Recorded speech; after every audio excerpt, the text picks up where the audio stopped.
नमस्कार दोस्तों, स्वागत है आपका न्यूज वाले में। मैं रोशनी आज आपके लिए लेकर आई हूँ 10 मिनट में देश और दुनिया की 50 बड़ी खबरें। मणिपुर के जिरीबाम में 2 पुलिस चौकियां, 70 घर जलाए, एसपी का तबादला। 200 उग्रवादी मणिपुर में घुसपैठ के फिराक में, हमलावर 3-4 नावों पर सवार हो बराक नदी के रास्ते घुसे थे।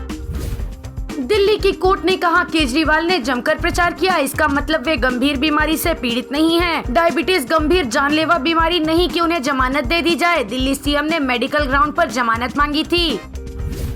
सीईसी बोले नतीजे सबके सामने, अगले चुनाव तक ईवीएम को आराम करने दीजिए। वो अगले चुनाव में उठेगी, उसकी बैटरी पेपर बदलेंगे, फिर गाली खाएगी और अच्छे रिजल्ट लाएगी।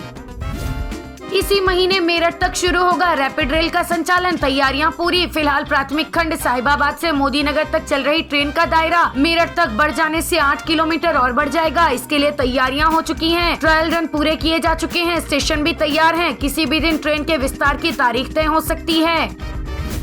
मोदी के शपथ ग्रहण में आए 7 देशों के लीडर्स पहली बार भारत पहुंचे। मालदीव के राष्ट्रपति मुइज्जू, मेहमानों की सुरक्षा में 2500 जवान तैनात। मॉरिशस के प्रधानमंत्री प्रविंद जुगनाथ भी आए। सेशल्स के उपराष्ट्रपति अहमद अफीफ और बांग्लादेश की पीएम शेख हसीना भी पहुंची। श्रीलंका के राष्ट्रपति रानिल विक्रमसिंघे, नेपाल के पीएम प्रचंड और भूटान के पीएम शेरिंग तोब्गे भी आए।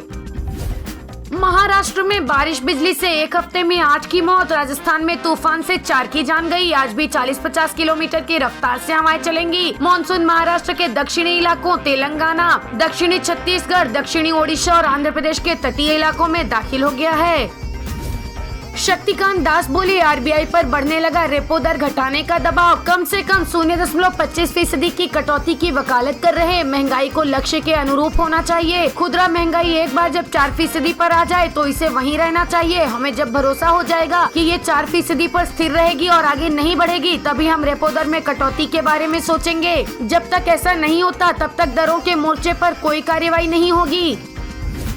व्हाइट हाउस के सामने फिलिस्तीन समर्थकों का प्रदर्शन, हाथ में खून से सना बाइडेन का मुखौटा। कहा गाजा में मारे गए बच्चों की चीख इन्हें डराएगी। लोग सिर पर हमास का पट्टा बांधकर फिलिस्तीन का झंडा लहराते नजर आए।